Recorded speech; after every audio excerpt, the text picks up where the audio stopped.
Hey, I'll be partying over here, just so y'all know. I can tell. Yeah, it's a bop.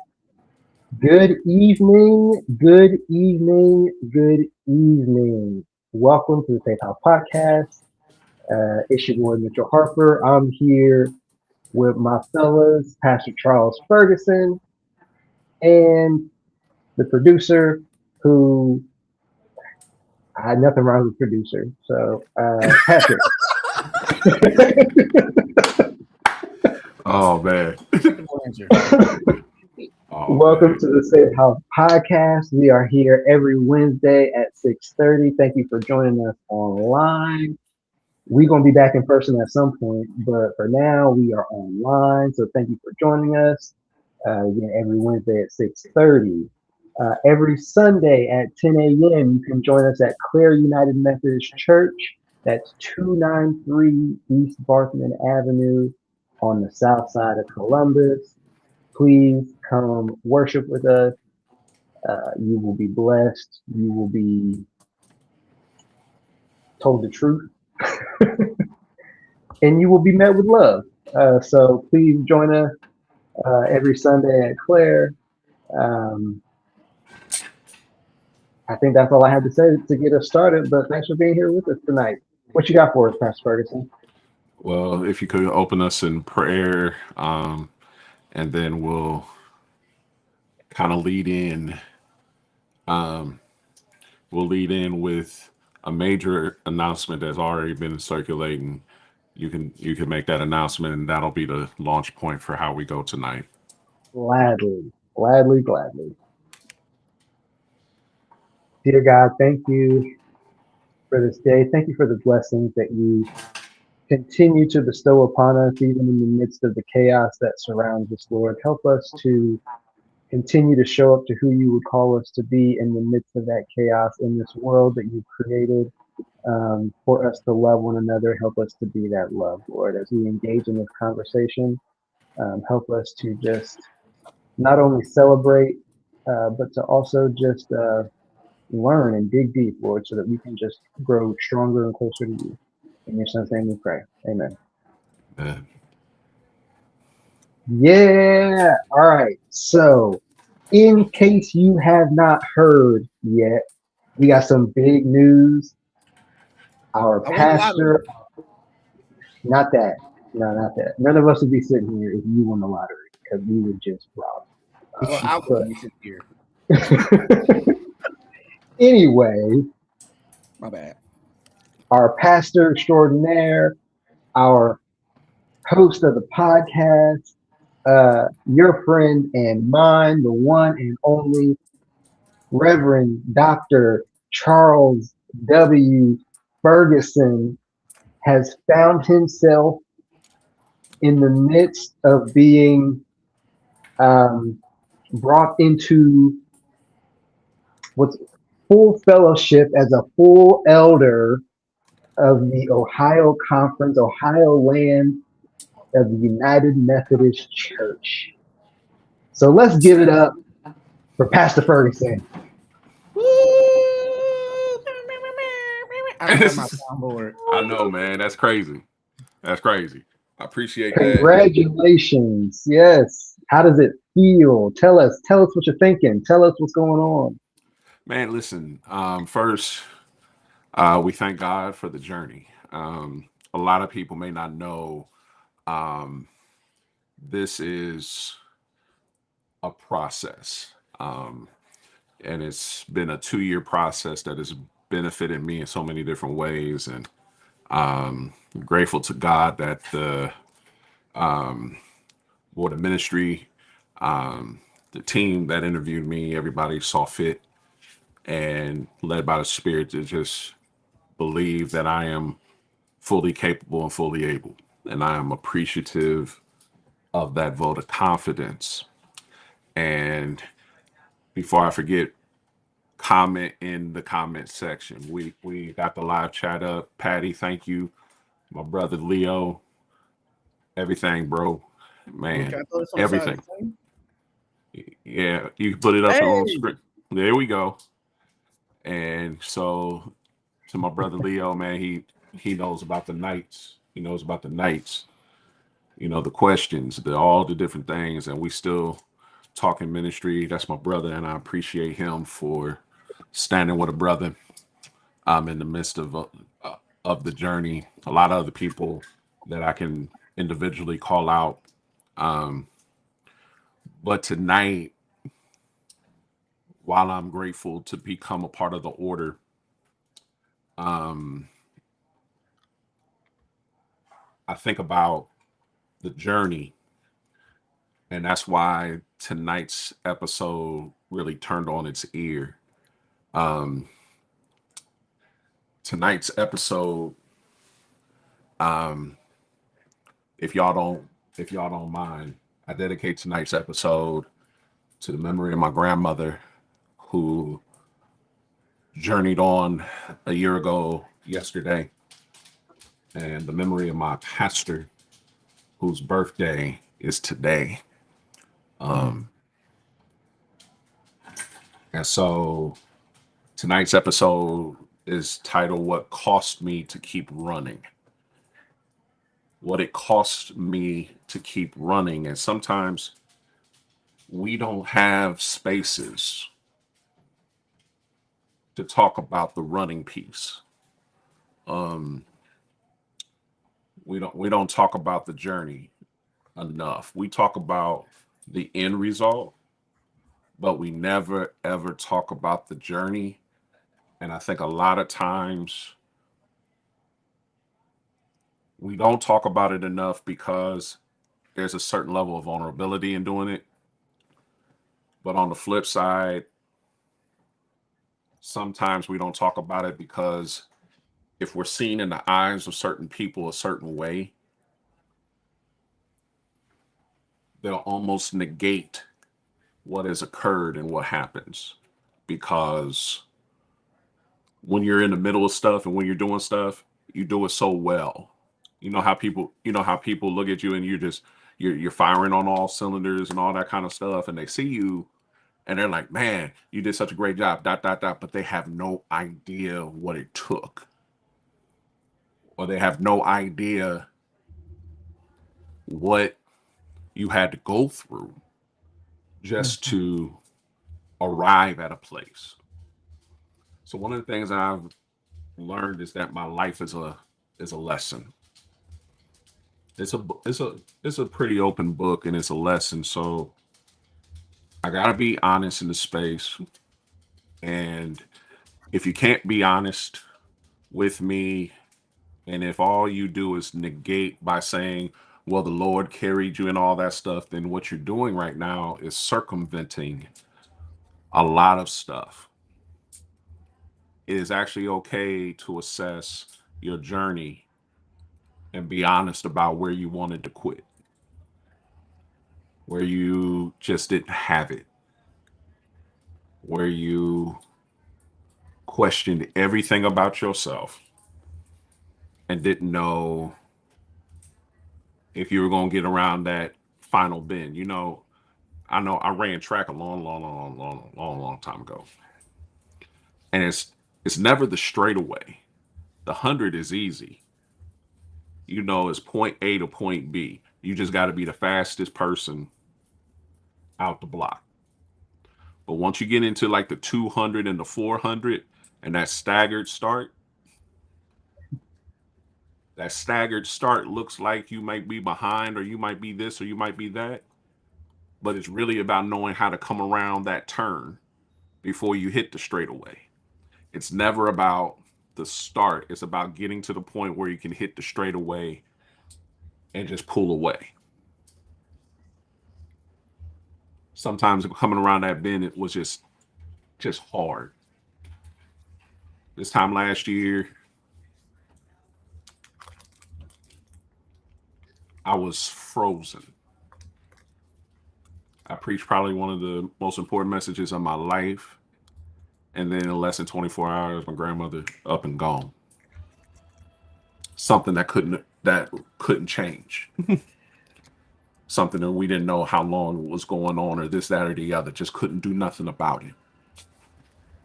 And then I went the entire month, made every commitment Even when people that cared about me said, we understand. And I made every commitment, preached every Sunday, preached the eulogy, did the podcast, and ran out of gas. And I thought that was it. Like I once I got through it, it was like, okay, that's it. That's cool. I could start to kind of rebuild. I wasn't the same. I wasn't the same. Over the last 12 months, I have preached, I have taught, I have done all kind of stuff while dealing with illness, transitions, becoming a caretaker, injuries, health tests, trying to get things straight in my body. Literally, after a great day of spending time with my people, to celebrate my birthday. What happened less than 12 hours later after that?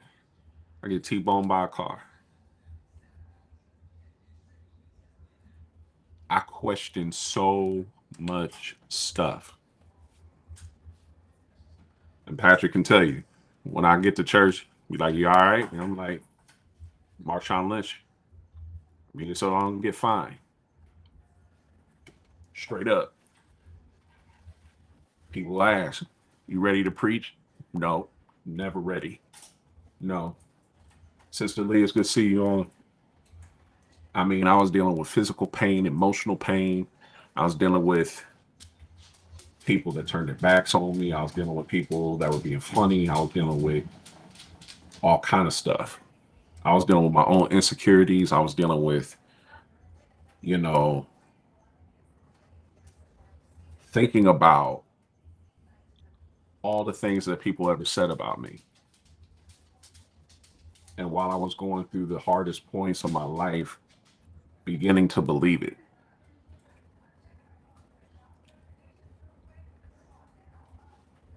Do you know how hard it is to preach something you believe, but you don't know when it's going to come through? You almost got to stand up in a pulpit. You're not being a liar, but you're really just like, I'm daggone exhausted and I need somebody to win. So at least it feels like I'm in it with you too. I mean, the tears I cried, man.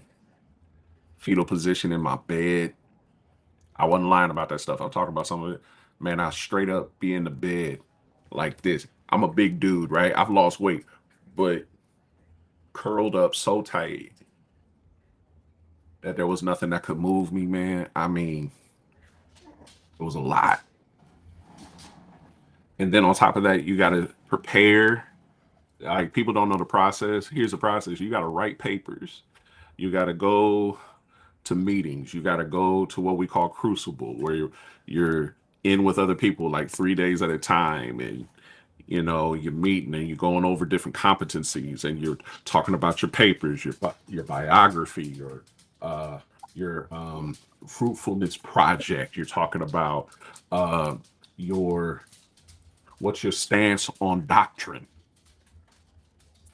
according to Element, talking about doctrine in the Book of Discipline. You're dealing with the Wesleyan quadrilateral. And lo and behold, I forgot terms when I was being asked questions. I know what I'm talking about, but I forgot the terms. I mean, all these different things. And once I got a yes, the only thing I could do was cry. Everybody celebrating, everybody just happy. All I could do was cry. And I think it was because I realized that, yes, God was carrying me all the way, but I have never been through anything like this in my life. There's a price to be paid. And a lot of people, and part of the reason I'm sharing like this, and we can start conversation in a minute, is because there are people that say they want to be in ministry, and I'll be specific.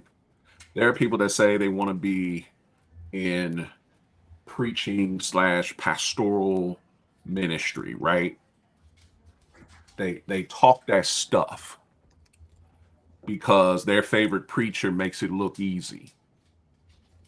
People want to be identified by the church they attend, but don't want to put in the work because they think that ministry is when you show up and people listen to you and you have influence. There's a price to this.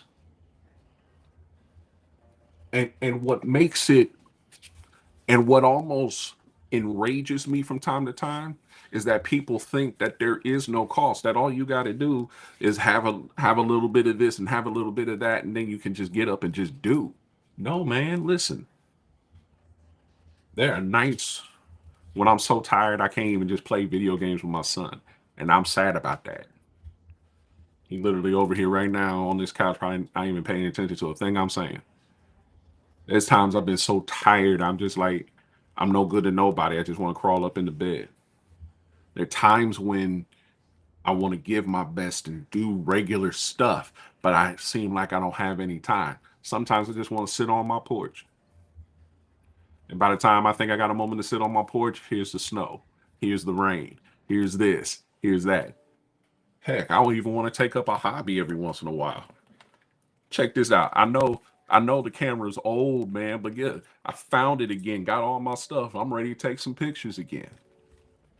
But look, but look, can't even do that. Got all the stuff I need. Can't even do that. Because there's a price to be paid. And sometimes the price that's paid is not the cost you expect. And so my grandmother leaving up out of here, she was like one of my biggest cheerleaders. 7 years ago now, like 7 years ago now, my pastor left up out of here. He would have been on the phone with me, telling me how proud he was and still trying to convince me to come back and be a Baptist preacher like I was born and bred to be, right? He'd have been giving me a little bit of grief, but he would have been proud. Thinking about Richard Tucker, thinking about my aunt that passed away over 20 years ago, how they would just be happy about all this. People don't talk about that cost when the genuine people that have been in your life roll up out. So then we talked last night, Mitchell, and I said I didn't know how we were going to go about it. I didn't know how I was going to go about it, and then this scripture came up, and this is the linchpin place. And if you're online, if you're on in the chat, just you can make your comments, ask your questions.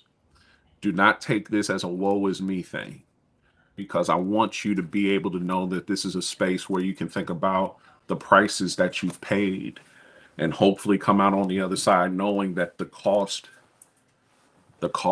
doesn't outweigh the blessing on the other side, right? Hebrews 12:1 and 2, English Standard Version says, therefore, since we are surrounded by so great a cloud of witnesses, let us also lay aside every weight and sin which clings so closely, and let us run with endurance the race that is set before us, looking to Jesus, the founder and perfecter of our faith, who for the joy was set before him endured the cross, despising the shame, and is seated at the right hand of the throne of God.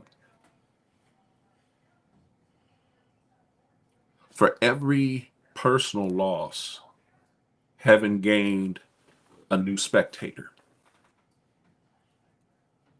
Yeah, let me say that again.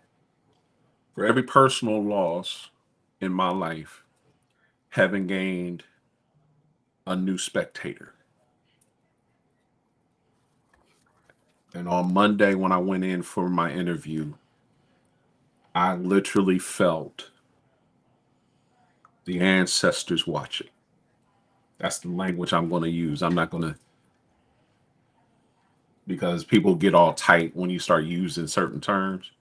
Paul is literally talking in um, Greek and Hebrew language, what those of us of African descent would say. The ancestors are watching. They are watching over and seeing what we are about and what we are doing. So every struggle, every challenge, every test, everything that I've gone through, I have had a cheering section watching over.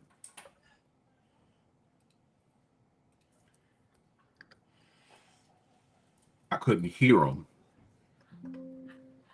but I could imagine as I'm running around that turn, right?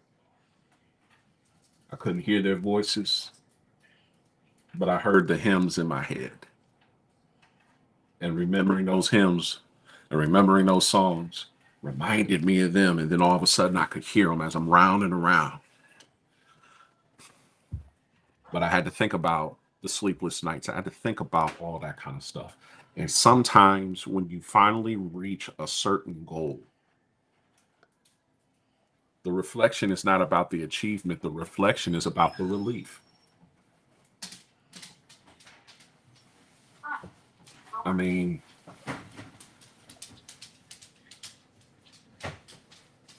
as much as I wanted the affirmation during the journey, it wasn't necessarily going to come like that. But the fact of the matter is, hey, I got the clarity because I didn't quit and I didn't give up. So, I mean, I'm opening myself up a little bit tonight because I want people to be able to think about their own journeys. And if you're in the chat, you can put it in the chat. We'll look at it. It doesn't have to just be about me or any of us. Maybe this is your space to kind of deal with some of that because you got to think about it. There's a price to this. So um, I can share whatever, Mitchell. I'm starting to talk a little bit and ramble a little bit, but um, Well, I'm listening to you and your journey, and as we also start to build momentum into like this space that is Black History Month, I'm wondering if you want to say a little more about like the groundwork that the folks who you've acknowledged came before you. We take it for granted a lot, just the stuff that other people who came before us had to go through. Do you want to talk a little bit more about, just the folks who, or how the folks who came before you really set you up to be in the position that you're in, and have the success and the understanding and the faith that you have today? so one of the things that people don't know about, like my grandmother, for instance, one thing that some people didn't even realize, she was a twin. And so she was not only a twin, but she was a twin who had a daddy who pastored. So she was a PK. And the last thing in the world she wanted from me was to ever be in a pulpit because she saw how a church where he spent 25 years literally put his hands to help build the facility. Like he knew how to lay bricks and he helped build the edifice, the newer edifice. One day they just decided to vote him out. Mm. She never wanted me to be on this track. But by the time, you know, I got in, she was like, she's always going to be in my corner. And the best place that I could have ever been was at Mount Olivet. and being with Dr. Booth, because I was exposed to so many different types of preachers. And that's one of the things that people would be like, you grew up in a Baptist church. I was like, but it wasn't a stereotypical Baptist church. It was he had a mentality that if you could tell the story, he wanted you there. So I heard from Methodists and AME. I heard from Church of God in Christ. I heard from all kind of cats, from all kind of places, because they knew how to tell the story, right? But when I first started preaching, and here's another thing, next week, next Friday, marks 28 years of ministry for me on the 13th. And we talking about, he said to me when I came to him feeling that call, he said, well, that's good that you feel the call, but let me tell you something. You need to make a commitment to study, to learn.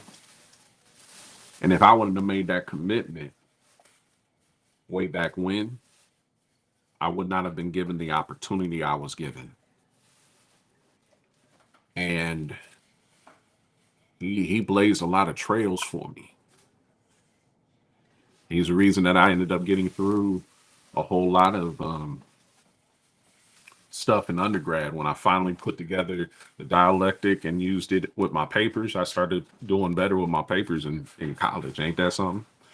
It wasn't just good for preaching; it was good for writing a good term paper. It was amazing, right? He gave me opportunities because of the magnitude of the person he was. Mount Olivet was a major platform, primarily because of who he was. And he gave me plenty of opportunities to do what I do. And not just preach when he was there, but preach in his stead, which is a huge thing, right? He gave me those opportunities. He exposed me to things. He taught me about the discipline of preparation. That preparation wasn't a one-time thing in a week, but it was a constant prayerful thing, right? I think about who I affectionately call my Uncle Richard. It's about community, being there with people. That man was at every major thing that I ever did, all the way down to, I mean, he drove all the way down to Kentucky State. You know what I mean? Like, he drove down to Kentucky State just to see about me and pick me up, take me to a service because Dr. Booth was preaching in Louisville. Come down to Frankfurt, drive me to Louisville, and go out to eat and all that kind of thing. So on and so forth. You know what I'm saying? So, I mean, every major thing, right? Think about Dr. Booth, and he said when Marissa was pregnant with CJ, and I was at this conference, and I was his scholar. I had his scholarship. He awarded me a scholarship to get through my doctorate. And I was at the conference, and he looked at both of us. He said, "You call me the moment that boy is born."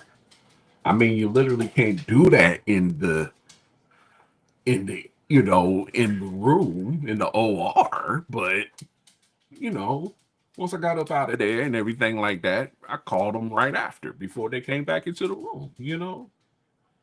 Like those things are indispensable, man. And when you've personally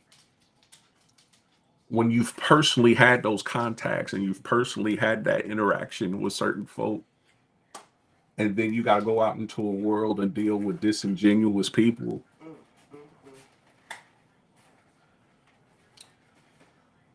Okay, here comes the shift. All those genuine people I talked about. The reason I cried so hard is because I knew I was still in a world with a bunch of disingenuous people. Folk that would say anything to try to change a narrative. You know, a lot of things could be different right now. A lot. A lot of stuff could be different right now. It's the way that some people treated me was different. Whole bunch of things could be different. And when people start trying to change narratives because they don't want you to know that they were on some trash. You know what I'm saying?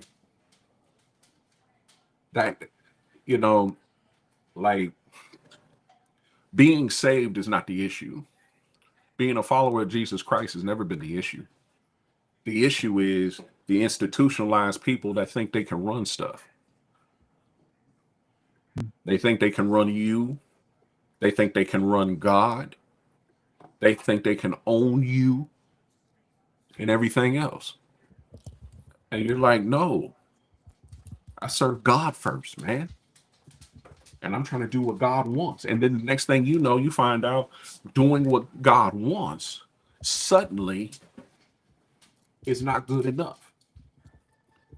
And so here I am having to pay a price. Had to pay a price for turning my back on a toxic situation, and then people questioning my manhood because I chose my family. Mm. People dogging me behind my back but wouldn't say it to my face to this day. And if they saw me today, they would probably still catch the fade. They would catch one and then some. And yes, I'm supposed to be saved. But I can't lie to you and say that every once in a while it don't rise up. That's why therapy and Jesus saved some of them. To this day, there are people that don't realize how angry and how upset and how hurt I was, my family, and everything else, because all we wanted to do was serve God the best way we knew how. That's why I cried this week. Because when you reach a certain point where you sit in a room with people that know you and some that don't, and they affirm the gift of God in you, they don't say stupid stuff like, you don't fit the role, you don't fit the prototype, you don't look like this, and you don't look like that. Yeah. This week has been a little different because I've been running with all that weight for a long time. And to be able to still lift my head and still preach from my soul and preach until, as Doc would say, preach until times got better. That's not just a statement of being celebratory. You know, preach until times get better. Sometimes that's what you got to do. You got to keep on telling it until the time gets better. You got to keep on standing on it until it gets better. But at some point, you got to be able to look up into the heavenly. Where are the ancestors? What are they seeing? And then God gives you a glimpse. Go ahead. Hi, everybody. So, I think, when you talk about that part, it's an excellent segue into a piece that I think that often gets forgotten by some, and that is that while you are on your personal journey, walking out your calling in God, if you are married, right, there's a journey that your spouse is on, and there's a cost that your spouse pays that they don't even know that they signed up for this cost when they marry you, right? Um, I remember almost 14 years ago, no, probably 14 years ago at this point, I told him, I was like, marriage is going to be easy for us because we've been friends for forever. I mean, we're on the same page spiritually, like everything is good. Nothing in this world could have prepared me for the avalanche of experiences that we had in different contexts. And it's very important to say that even in those spaces, there was always the group of people who were championing us, who were supporting us, who were like, that's my pastor. We got one young lady, and then y'all probably saw her on church on Sunday, and she dropped in the chat, my forever first lady. She is literally the only person who can call me that. Because she goes back to just the beginning of our marriage, and I would say like midway point to his ministry. But it's important to note that if you're in a space right now where things are difficult, or things seem insurmountable, or they just don't seem fair and they don't seem right, you're not alone. And I don't say that to minimize your experience. Not at all. I say that to bolster your courage and confidence and knowing that when you have been tried and tested, you will come out as pure gold. I think about the different places my husband went, the different jobs he worked. We were in Springfield, Illinois. I got a job offer with more money than either one of us had ever seen before in our lives. So much so that my goofy behind said, "I'm sorry, my phone broke up. Could you repeat that number, please?" Right? And they were like, "Oh, okay." And it was no money. Let's be very clear, right? Like it was not life-changing money, but it was big for us because we were finally starting to get this recognition. Coming home, we had no idea how much his grandparents had slowed down, how much his presence here was necessary. Had no idea that his mom would have a bout with cancer. And so as a spouse, watching your husband do whatever he can to provide for his family, whether that's, try to beg people to let him deliver pizzas. And they're just like, "You're overqualified." And he's like, "I don't care. Like, I'm trying to provide for my family." I mean, he went from that to these English literacy classes, and he would have to grade for people with English as a second language, to slinging boxes, like a FedEx type situation, but not at FedEx, right? And so, going through all of these things, and then the journey started to kind of come full circle. Like, shout out to, Reverend John Cox and Carl Road Church, who created this space and this opportunity, for him to have this, sort of gospel moment every Sunday. And so it became an every Sunday thing. And then here comes Wesley, right? And then here comes Claire. And so you guys think, "Oh my gosh, yeah, that's phenomenal." And I'm like, "Are you kidding me?" Like, at that point, I was with my therapist and I was like, "Can you believe that God gave him not one, but two churches? Like, somebody stop the madness." Right. And so I was on my own healing journey, through that process. But to finally get on the other side of it, to be able to watch him stand alongside his brothers, Mitchell and Patrick, who've been doing this thing through and through for over 2.5 years. I guess I can't say thank you enough, because there were days and nights that he needed the safe house, and you guys were the safe house. I want to say thank you to the people that were in the congregation on all the places that we served, because those people were safe places, whether it was a meal at their house, whether it was neck bones coming in from somebody's kitchen, to somebody saying, "Hey, I'm going to buy my pastor a bed," or, "I'm going to do all these things." And there's so much more to the story, but I just want to encourage someone, because Charles can be so serious, right? And like, I just want to bring it full circle that, like, even in his present state right now, it is immense joy. Because there are days where you think you're not going to make it. And if today is that day for you, like, I just want to encourage you that you absolutely can and you will make it. You don't have to be, an elder in full connection with the United Methodist Church to have purpose and promise in this life. Each and every individual that's on the podcast today, people who are not here, every single person has a purpose on their life. And there's a cost that has to be paid for that purpose. So take some time and really consider, when you are in your struggles, is it, "God, take this away from me," or is it, "God, what are you trying to teach me in this?" And that was what our prayer became as the journey got toughest over this last year. It was literally, "God, tell me what you're trying to teach me so that we can make the madness stop."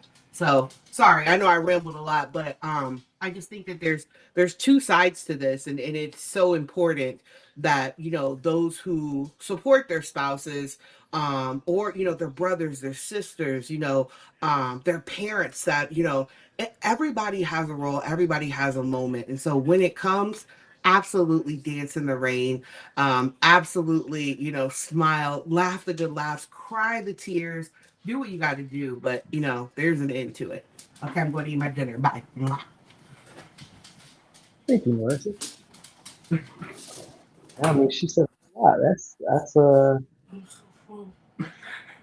I think that's important for people to hear. And I'm wondering if you can maybe speak a little more on,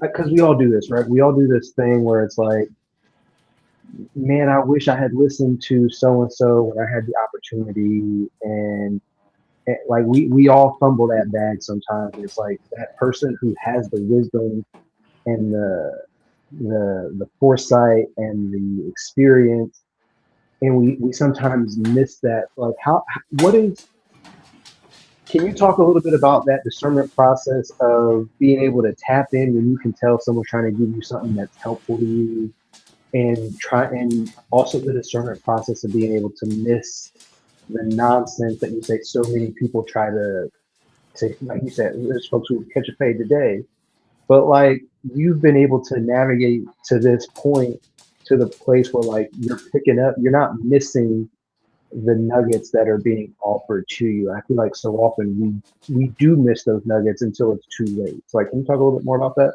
So one of the things that I learned about myself is I'm an eternal student. So I got and being an introvert is actually a strength and not a weakness. Being an introvert, allows you to really listen and pay attention to everything around you. And the BS meter is very, very high. And you kind of sit back and you just let people kind of play out their stuff, right? Um, you know, good decent card players know how to cover their cards, but real card sharks do everything in their power to never give off a tell. They can bluff you half to death. Or even if they got it, you won't know the difference because they never lose they never lose their edge. They never lose, and they're always steady. People that are too eager to tell me things, that's usually a tell. Like you showing me your cards up front. Like you're way too eager. Like you haven't even picked up on why I am the way that I am. You haven't picked up on anything about who I am as a person. You haven't tapped into the fact that I really don't begin to joke or laugh with you until you can stimulate my intellect. And the people that try the hardest usually are the ones I can't listen to anyway. They ain't got nothing to talk about. They got a bunch of catchphrases. It's not wisdom, it's just catchphrases. But the cats that I can really listen to, they're the ones that'll sit back. I think of one of my professors. He ain't that much older than me. He's the man. Patrick Claiborne, he's the man. He is the man. Okay. And I haven't seen him in a few years. Every once in a while, I see him on Facebook, all that stuff. But Patrick Claiborne's the man, and he is the reason I got through a baccalaureate service. Okay, when I graduated with my MDiv, I was given the privilege to be the baccalaureate preacher for my class. And here's what happened on campus. Of course, everybody finds out, right? Because you have influence over, you kind of have some influence when it comes to how the service is supposed to lay out and stuff like that, so on and so forth, whatever. That's how it was when it was my time. And so I try to work with that, this, that, and the other. When the black students found out that, I was going to be up every time they saw me, they were like, bro, you need to go ahead and just yank it one time. You know how we talk. But then I heard, through the grapevine about one of my previous classmates who was in my preaching class, who was a baccalaureate preacher the year before. And she was cold. But for whatever reason, the talk was she fell real flat among the opinions of the professors. They kind of talked and said, it kind of fell flat. I was like, oh, I probably shouldn't have heard that, but I heard that. So I'm going through turmoil. I hadn't written one word for that sermon. I hadn't written anything yet. And I go straight to Dr. Claiborne's office. I said, man, he's like, what you doing in here? I'm like, I need to talk to you. He's like, sit down, sit down, sit down. I'm like, how am I going to do this? Like, for real. I was like in tears. I'm like, I'm hearing it here. I'm hearing it here. And then he sat back. Dr. Claiborne ain't nothing but about, he nothing but maybe about 5'6", 5'7", and I might be shortchanging him. I might be, but he's short cat. Kill you in the pulpit though. Absolute assassin, right? Lean back in the chair. Then he told me that story that I always tell everybody all the time. He's the reason I tell the story of the talents the way that I do, because I got it from him. And that was the story that got me through. And I tell it that way all the time because I'll never forget how that helped me. So you remember the story of the talents? I was like, yeah. And I'm thinking in my head, what does this have to do with anything I'm crying about? And then he begins to tell the story the way he tells it. You remember, he's like, the five, one had five, the other had two, the other one had one, all that, right? I was like, yeah. He's like, well, you know what happened. First one doubled his, second one doubled his. And what happened with the last one? Well, he buried it. Right. But that's not the key to the story. And I'm thinking to myself, okay, so what you gonna tell me is the key to the story? He said the key to the story is what the master did with the one after he cursed the person that should have did something with the one. He gave it to the one that previously had five. And he tied it by reminding me what's in the text. And in the text it says, he gave according to their ability. And he says, sometimes, man, people can see all of the ability and everything within you, and then God sees it within you and gives you everything that you need. So when you get ready to get up there on that Friday night, you better think about everybody that has ever invested anything in you, and you better not hold anything back. And you better produce according to what has been given to you. Man, listen, I ran out of there. And that night, I wrote the entire manuscript that night. It unlocked whatever it was that was within me. I finished that thing in one night. I was ready. See, cats like that you listen to. You don't listen to people that keep on talking a whole bunch of stuff and then they're really talking about a whole bunch of nothing. You need those people in your life. You need those people to speak life into you. You need those people that'll be like, hey man, don't give up. Don't quit. Don't stop. You need that in your world. Because those kind of people know the weight and they acknowledge, here it is. They acknowledge what's on you. Mm-hmm. They don't just know it, they acknowledge it and they recognize it, and they can offer something that'll be helpful in the journey. I'm not asking nobody to carry what I carry, but if you got a helpful tip, I'm all ears. But if you just gonna tell me, here it is, if you just gonna shortchange it and just say, well, the Lord will make a way somehow, I know that. Like, don't waste your breath saying that to me. I know that. What else can you tell me? Until the Lord makes a way, how do I get through being broke? How do I get through stress? How do I get through mental anguish? How do I avoid going to jail because someone got up in my face and they probably deserve to be uppercutted until their hair flies off? Oh no, too soon. Too soon. No, it Oh isn't. no, not soon enough, my friend. No.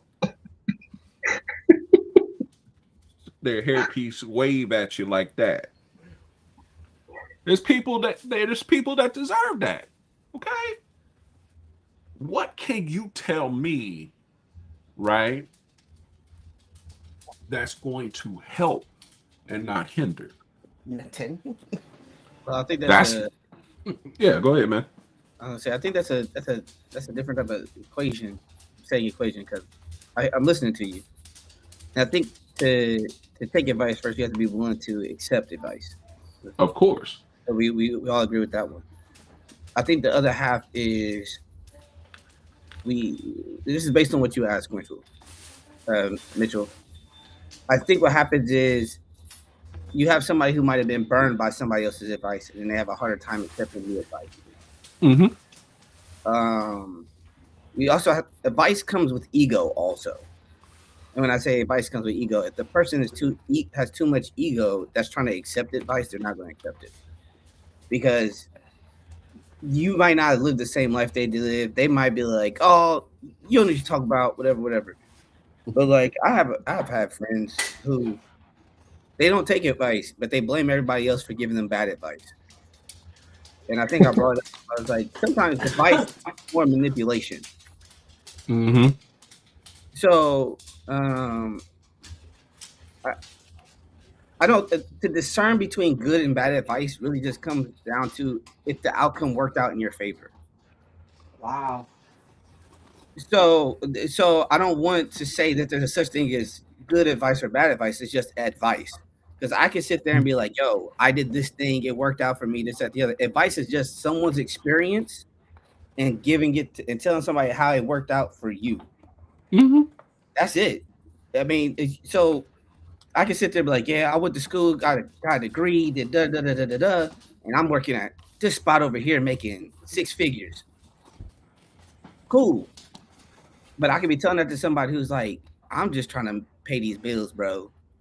So it's not bad advice. It's just not the advice they need. But then you also have that person who went to school, got a degree, and then they can't find a job. So was that bad advice to go to school? You see what I'm saying? Like, that's kind of how you gotta like. So I think the easiest way of discerning between good advice or advice that could benefit you and advice that might not benefit you, it also comes down to your willpower and taking advantage of said advice before it goes south. So like, yo, you might want to try to look into getting do this new thing over here before it takes off. Like somebody can tell you, oh, go buy some Bitcoin in 2005. Man. You like, I don't even know what Bitcoin is, and you just let it go. And then you look today like, man, if I paid that $10, I'd be sitting on the beach right now, retired. It wasn't the advice you were looking for. I'm looking how to make a buck. I'm not looking how to spend a buck. Right. Hopefully I can make it on the back end. I think that's kind of another problem we run into when it comes to, like, Pastor had his situation, like he said. He was just doing whatever it took to get ahead. But he was putting in work. It might not be in the right direction, but he was waiting for somebody to just understand, like, hey, just give me a shot. I mean, and the thing about it is, to kind of piggyback that and kind of tie in some of the stuff that hasn't been touched just yet. When you want to hear, right, whether it's advice or something like that, there's things that you have to be able to let go of personally to be able to do that. And sometimes you can't even let go to hear. You know what I'm saying? Like, for me, grief was extremely real and it manifested different ways. So like when you're going through grief, you're not trying to hear a whole bunch of cliches. You know what I'm saying? You're not trying to hear people say, well, you just, you got to do it like this. And then, like, nah. When I'm going through grief, I'm going through grief. When I'm going through the struggle, you know what I'm saying? And I'm going through the challenges and everything like that, I don't necessarily want to hear somebody tell me, I don't want to hear this is the answer. I want to know if you're going to share something with me that may help me. And this is the key. Some things, your testimony may help me, but not in the ways of this is what you do. Share a shared experience, right? For instance, everybody deals with death differently, right? But somebody can share and be like, you know what I'm saying? You can do this, you can do this, you can do this. Here's my journey. And sometimes because of the way you relate to somebody, when they share their journey, it becomes more, either it becomes almost, what's the word I'm looking for? I'll say it this way. When some certain people say things, it becomes gospel because of how you see them. Like if someone's a hero of mine and they show vulnerability, I can take it as gospel because in other spaces they're not like this, or in other spaces they don't function this way, right? I can take it as, yeah, I can be, you know what I'm saying? I don't have to do it exactly the same way, but it is okay to be wherever I am. You know what I'm saying? Some people some people are unable to hear because they can't put certain things to the side. And they can't put it to the side because they feel they have to carry it, or they feel like it just won't go away. And nobody taught them how to just put it down. You know what I say when people come to when we come to the altar, we don't believe songs that we sing. Take your burdens to the Lord and leave them there. Once we done prayed and put it there, we have a tendency to pick it back up, as if God won't already pick it up for us. You know what I'm saying? And give us what we need to work through it.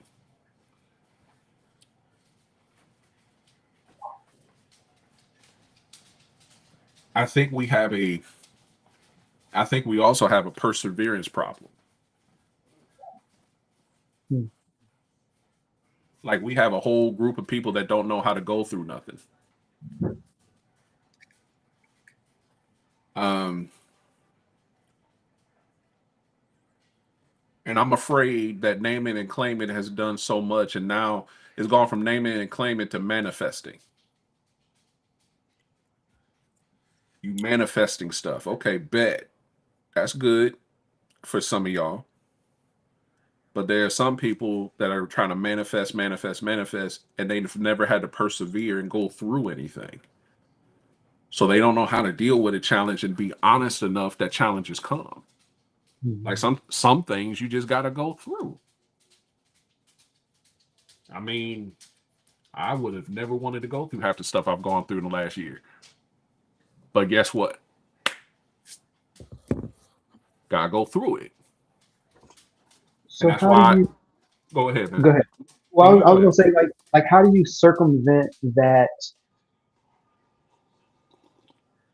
pressure that might not even be real, but like we all have we all want to live up to somebody's standard, even if it's just Jesus, which like obviously feels impossible. But like, how do you circumvent the letdown, or how do you circumvent the feeling when you feel like you let down those heroes, those witnesses that came before you, when you're striving, but like you miss that mark? So I mean, go ahead, man. okay, so I it can go two ways. Either you dwell in the failure, Mm-hmm. you just never come out, Right. or you understand that just like in science, a failure just leads to another opportunity. Because as humans, we all learn best from our failures. We learn like that didn't work. We try something different. The problem Right.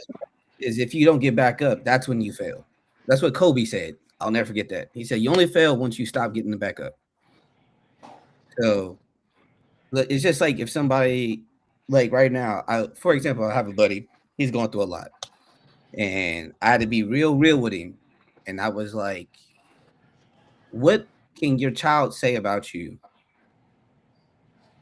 to his friends, that bragging wise, that you would love to hear? And he could not come up with nothing. Wow. And that was a reality check. It was like, for the last umpteenth years, like, you haven't lived up to any standard. Which, as a dad, to me, that is the only standard. Is I just want my kid to think I'm cool. You know what I'm saying? It don't have to be cool as in like I got $1 million crib over here, or I do this. Just I want my kid to be able to go to his friends like, oh yeah, my dad, we do da da da da da da this, that, the other.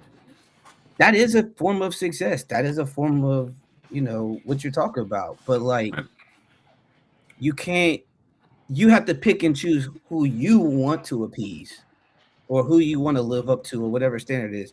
When I was younger, when Sam was first born, my standard was flipped upside down. I didn't want to be like my dad. So the way I Yes. viewed everything was a negative. So I was end up doing more things similar to him than opposite of him because I was so focused on not doing that thing. Like, they always talk about if you think about getting in a car crash, you're probably going to get in a car crash because you're so focused on not doing the thing that is the focus instead of just focused on what you want to accomplish. And I think that's what happens to a lot of people is you get so stuck in this dark space of I failed, I don't want to, I don't care. That even if someone tries to pull you out, you pull yourself back into that hole. It's easy to stay negative. It's just easier. Yeah. I Um, mean, I mean, and when you said circumvent, I think that's a part of the issue that people want to circumvent rather than go through. Mm. oh yeah, that's easy. It's the easier And route. Why yeah, why see, why I want to be in pain? I would never want to be in pain. like, and it's not that, and it's not the desire to be in pain, but mathematically, geometrically, a line segment is from point A to point B, right? You still got a line that you got to travel, right? If I'm gonna get from here to here, right, there may be 5 different routes. You know, y'all know this when we use our GPSs, right? They'll give you at least 3 routes, right? Give you the amount of time, all the stuff, right? But if you're really following the fastest way, if you're following the fastest way, the way that'll get you to where you need to go, at some point there may be what? They may come up live right away. You may have to take a detour that'll get you there faster because there's an obstruction up ahead, Right. On the right? main path. That's right. So like for instance, you bringing up being a father, and we've hung out with our kids, we've taken our kids places, all that stuff, and I had to learn not to be the father I didn't have, but to be the father that CJ needed. Right. And when I did that, that's how I could answer the question: how could a fatherless child father a child? Is because it's not on me to be something that I wanted; it's on me to be something that is needed, right? And in the same way, we have not taught in the church, in the world, everything else. Or no, I take that back. We're no longer teaching effectively that sometimes the path that is best is the one that has all the resistance. When you're going in the right direction, and when everything I've tried to do for the Lord, right? Everything that I knew to do for the Lord, guess what was met with? Resistance. People thinking they know better. And then okay, it didn't work there. I came back. Let's do what the Lord says do. And it's not that it wasn't any resistance, but you have to learn how to persevere. Will you still do it? You know what I'm saying? Like and I think that's another place where I question some people's faith. Okay. We Bible says you know them by the fruit that they bear, right? Mm-hmm. I can't trust somebody that doesn't go through a thing. They're always trying to run from the storm. They're always trying to. They're literally equipped for the storm, but they always trying to run from it. Peter was a trained fisherman, running down to Jesus crying, saying, "Don't you care that we're going to die?" It's not like the dude ain't never faced a storm on the sea. He was a fisherman. It is a high likelihood that as a fisherman, as someone trained to know how to move a boat, you face a storm or two, right? Am I wrong? Am I I would have. assuming too much? I don't think so. Okay. I So fish the desert, bro.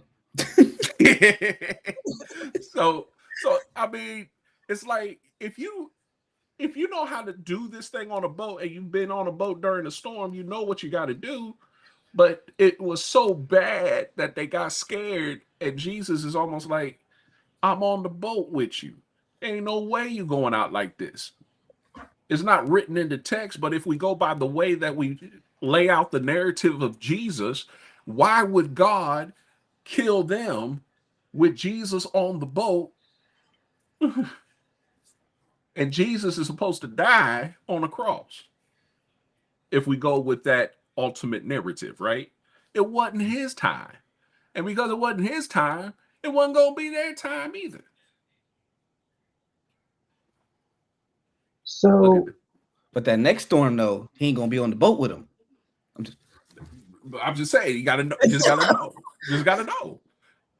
And I'm seeing all kind of good comments coming through here. I My was boy, going to say, go ahead, one man. more comment real quick, about the whole, people stuck in their chaos.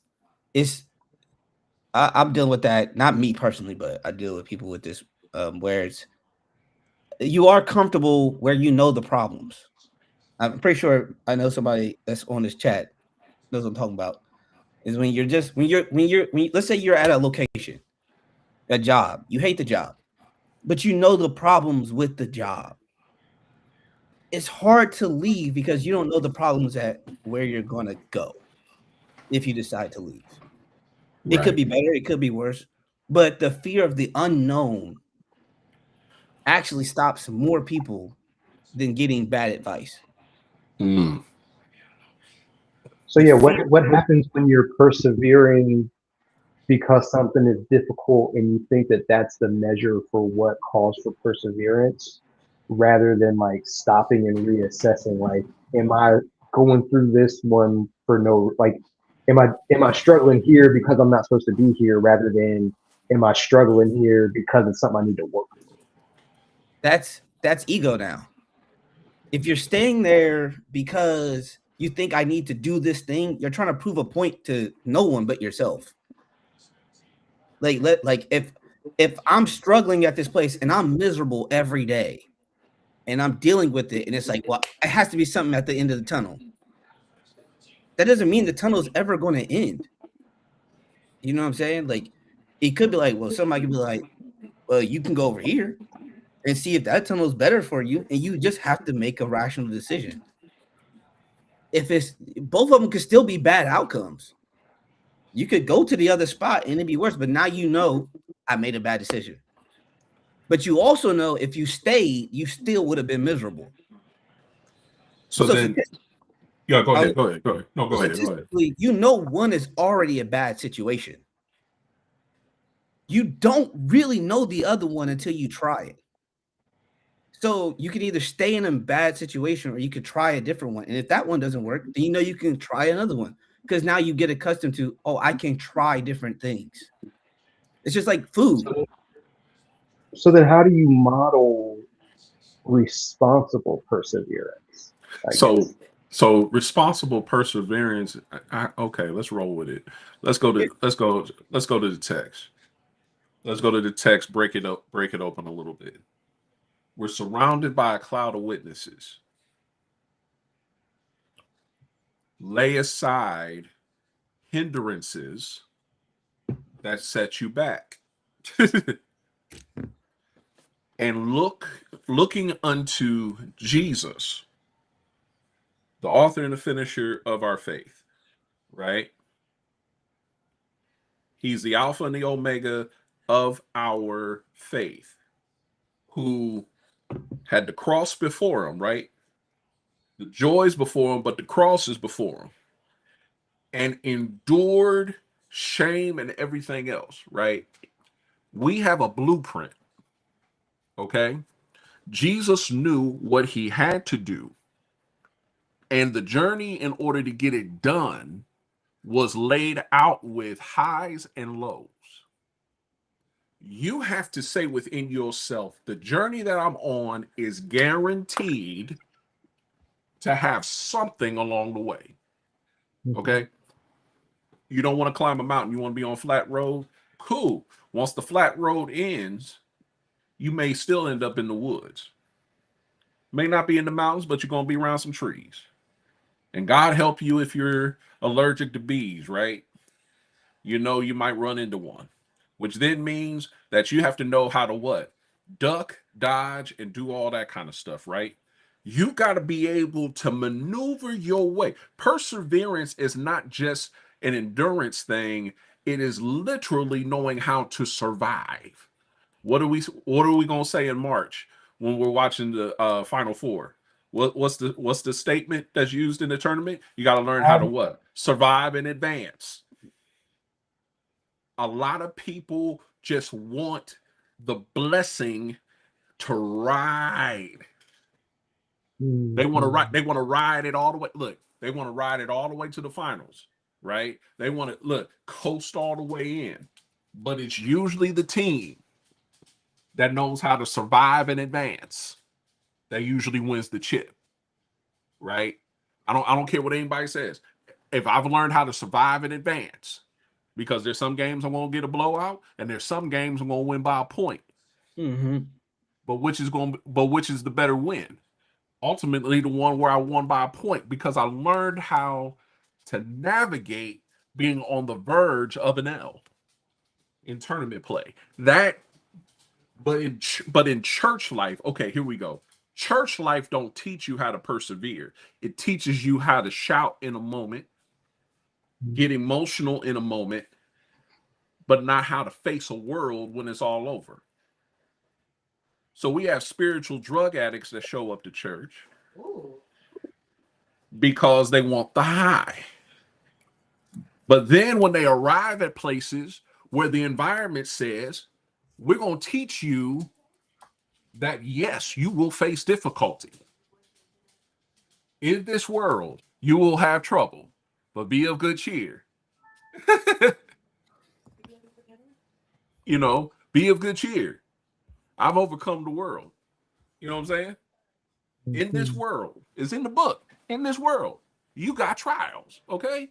You can manifest anything you want to manifest. But guess what? You still gonna have some trouble. Look, even if you'd have made all the money in the world, we learned it from hip hop, more money, more problems. Y'all ain't talking about that. Come on, man. Like, you can't even, people that want to do all that stuff and talk all that stuff and talk in the ways of like, you don't have to live in a world without any issues. Y'all are insane. Y'all are certifiable, and you need to get your life and your mind checked. You got to face something. And it's how you answer the bell. Sometimes look, what did Ali do to George Foreman? Ali couldn't outpower George Foreman. George Foreman literally was putting heavy bags out of commission. He hit that hard. I mean, he hit that hard. He was putting heavy bags out of commission.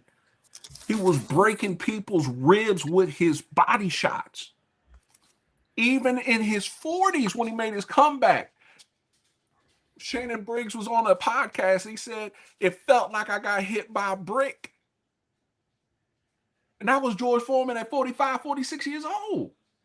Okay? But what did Ali do? What do they call it? Rope-a-dope. He just kept riding on the ropes. And what? He endured every shot until Big George wore himself down, and then Ali could do what he did. Ali was probably losing the fight because he wasn't really landing nothing, but he found a way to wear out Big George. And then he put Big George down and won by knockout. It's not being creative and crafty. It's how do you know how to move? How do you endure the punch? How do you take the shot? Too many people don't want to take a shot. That's why you'll never hear me say Floyd Mayweather is one of the greatest of all time. He knew how to run away. Hot take. I mean, it's not a hot take. A whole lot of people say the same thing. Like, Floyd was great, but I wouldn't take Floyd. Not in no real fight. okay. Not in no real fight. No. Yeah. If I want to make money, I'll take Floyd. But I If I want to see 12 rounds, I'm taking Floyd. yeah, but if I want to see someone going down, give me Sugar Ray Leonard back in the day. Give me Marvelous Marvin Hagler. Give me prime Mike that knew how to take a shot and put you to sleep. Can I have Jake Paul down in 5? Don't mention that, Why? man. Don't do That's a that. bet. Look, that's a good bet. Good bet. All I'm saying is perseverance means that you got to know how to answer the bell. And there's too many people in this world that say they love Jesus and say they follow Jesus and don't know how to endure nothing. Don't know how to persevere. Sometimes your life will get crucified. Sometimes there we go. See, my boy Roberto Duran, hands of stone. Yes. You see what I mean? Like you got to be able to know how to face some stuff. You know what I mean? And if you don't know how to face anything, if you don't know how to make it through those rounds to make it to the championship rounds, ain't no point. Ain't no point. I don't want to learn anything from you if everything is just I can't trust that. I can't. As a believer, I can't trust that, and as a person, I can't trust that. You know what I mean? It's not. I'm not saying. I'm not saying. I'm not saying that your life can't be good. You know what I'm saying? I'm not saying that, but I'm saying if you've never had a test, I'm sorry. I'm sorry. I can't take you seriously. I just can't. Now, here's the catch to that. I agree with you 100%. 100%. Mhm. And this is going towards the new group of people growing up. And this is on us too, though, is that we also have to allow people to learn to handle struggling through something. And I don't mean Yes. like going through an issue. You like what's happening now is everybody wants time. So it's faster if I handle it versus let somebody else handle it. But then I never get to show somebody else how to do it themselves. So then you end up always having to do it for somebody. Then they never learn. They never learn that skill, but then they never learn actually how to deal with I don't want to use the word struggle, but Yeah. I'm gonna use it. But adversity. There we go. They don't know how to deal with adversity. They don't know how to deal with being uncomfortable. Because the phrase I remember as a kid is get used. He said you need to get comfortable being uncomfortable. And I think that's a really hard thing for somebody because I can, like I said earlier, you can get comfortable in an uncomfortable space. Because at least I know that this chair hurts, but it's my chair. So I'm gonna just stay in this chair. But For the one time for Black History Month, you're talking about the difference between being in the field and being in the big house. yes, but they're both the same. But the person in the house is like, I'd rather be the one in the house. I'd rather be in the house. but they're both enslaved. But they enslaved. But I'd rather be enslaved in the house. If you're gonna give me that world, that I'd rather run. So keep it a buck. But also, I didn't grow up in that era, so I'm not going to judge nobody.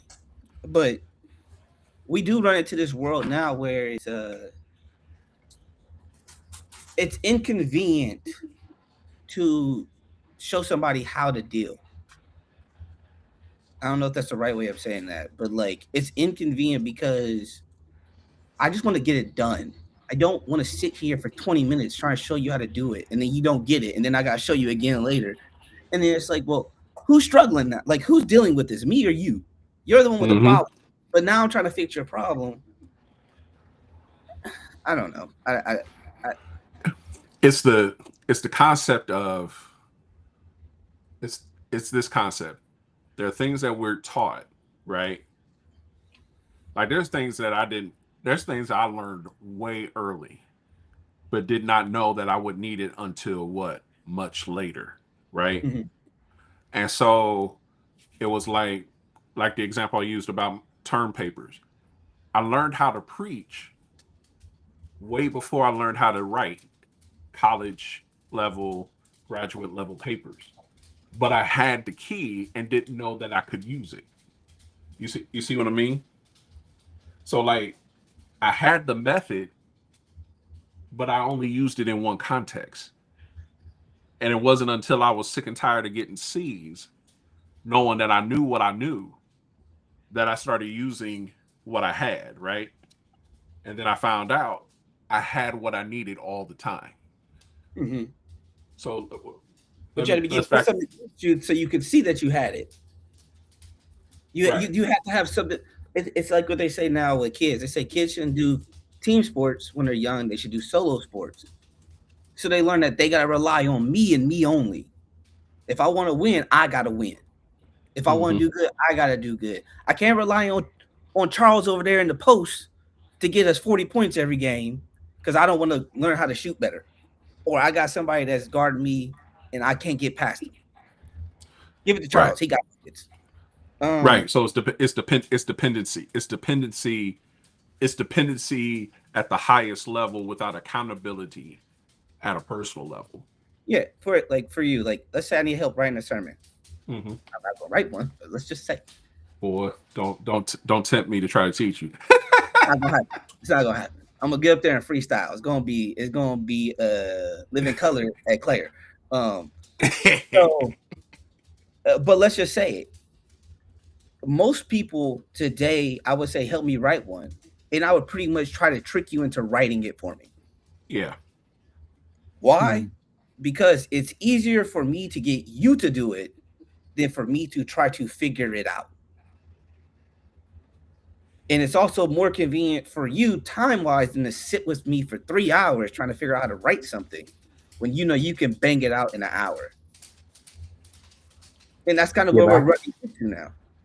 I can speak to that though because Charles has actually like I ain't even know. he sat with me and was like, "Hey, this is what you have. I'm gonna help you turn it into something that actually is like coherent." He's like, "Your content is fine. I'm gonna actually give you, what actually helps you turn this into something that you can use." And like, so yeah, but like you said, you have to want that and not want the alternative of, if I seem helpless enough, somebody's just going to do this for me. And that's hard because, like you said, what you say earlier, everybody wants time. Yep. And so if I got to sit here and struggle through it, then it becomes, well, I'm now wasting time because if I had just convinced you to do it for me, we both already do that. So check this out. Um, Let me go back to a few things. Brienne, I'm Yep. glad It's you're a on. trophy. So like Brienne was she's still in Springfield. Shout out to you and your husband, anniversary this week. Um, I didn't forget.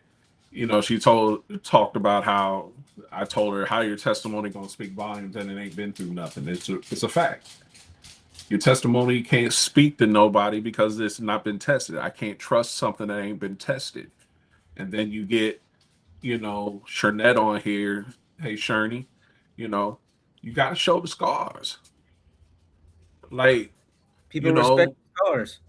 right. Thomas said, what's y'all jaws on the ground for, right? What's up with that? You know what I'm saying? What's that all about? They're like, we've seen the Lord. And he said, I ain't gonna believe until I see what? The scars. And everybody calls him doubting. But no, some people in life want to see because they witnessed some stuff, right? He witnessed his Savior die. So if you said he's resurrected, I got to see the evidence that you talking about who you talking about and not just a ghost. And Marissa, there's not a lack of people trying to walk with others. There is I think there's more of a lack of community that allows us to really be together, period. Yeah, Because I think it's both. I think it's a yeah, lack of people wanting to go through struggle because they'd be like, somebody gonna help me. hmm So they just gonna wait for that one person that's gonna give me their last dollar right. versus me trying to figure out how to make a dollar. And then you got the people who have used to help people and got burned, and so they don't want to help nobody now. And and it's hard to get back to an Acts 2:42 kind of life where it's like, and they had all things common to life. And if everybody got stuff common to life, that means that we are in what? We are in that space living together. I understand today is your struggle, but it's not your you're not driven to be in that struggle forever. There's a difference. There's a difference in the approach, right? There's some people like, yeah, today is my struggle, but I ain't trying to be here forever. And it's like, I feel you, so I'm gonna push. So you go to the next level. And for some people, that's all it takes. Well, But then there, I think that's what this comment means. So he basically giving everybody participation trophies. I mean, Mhm. everybody wants to be praised for an accolade that you know you haven't made it to the finish line. Like, let's say you running a 5K. It's not even that long, but this is and you Yeah, ran 1K so far. It's like, yeah, you should praise me today for this. Like, you haven't finished yet. You you still working on the journey. yeah. Michael Scott when he ate the pasta and got sick halfway through. Oh man, Right. On- I can't reward you every moment like you're a 1-year old because you went to the potty. Woo! Like, I'm not gonna do that every day. but the only thing that would look, the thing that I'm required to do is make sure that I'm cheering you on to the finish, not saying good job at lap one. You Exactly. got to learn to run with patience the race before you. You have to run with what? Endurance. And endurance is a personal conditioning factor. If I'm not prayer conditioned, if I am not scripture conditioned, if I am not community conditioned, if I'm not all these different things conditioned, right? Mm-hmm. Then how am I going to finish? So then when I look at this week in my life, I made it because I was able to be reminded of what was what, not just what was before me, but what's been placed in me, so I could have that last kick. You know what I mean?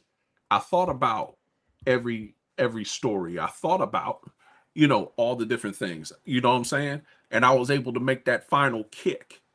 And once you make that final kick and get to the finish line, sometimes it's not the shout. You don't shout until you get on the podium.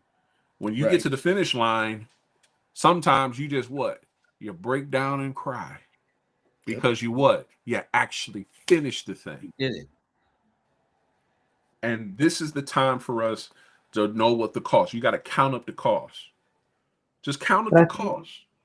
I think that's the point right there because again, it's Black History Month, and you want to think about how the Black church has set us up to be able to do what we need to do today.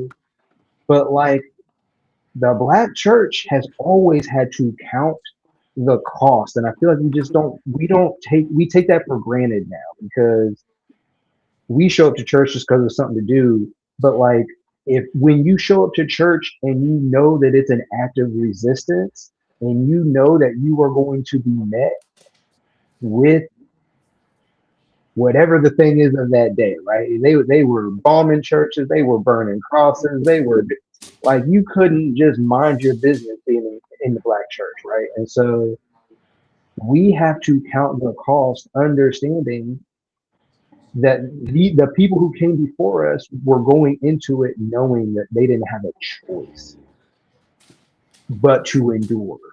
Yeah. It's the So consequence of making something easier for the next generation. At yeah. some point, you got to reset the cycle. I've talked about this before. hmm Whereas, if you keep making it easier for the generation next, at some point the other one becomes so entitled that it has to reset. Yeah. Because you have to. If you were poor and then you got money, then you got money, then you got money, and then now you got your great grandkid is a multimillionaire. His son's not gonna know how to cut grass, how to take care of themselves because they don't have to.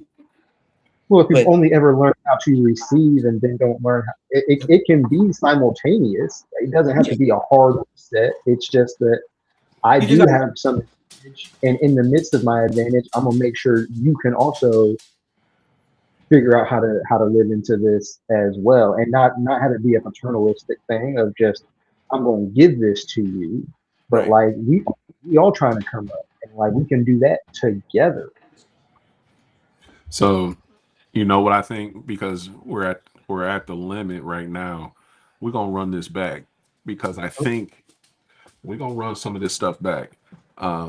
Because I think we're now in the right pocket where it's time for us to really start talking about the journeys.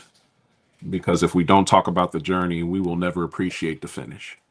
So I think we'll run this back next week. I ain't gonna be on. I'm gonna be in the back. Here you go. Here you go. Y'all We'll enjoy run. this face while y'all see it, because it's gone next week. Oh my God. We're gonna run it. We're gonna run it back, and I think we can do a part 2 with this and just run it back. But I appreciate everybody. I was on everybody that commented.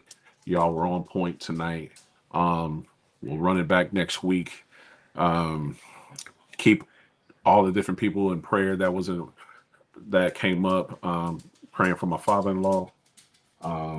Had to go to the ER today. Didn't know what was going on about that. Marissa let me know about that.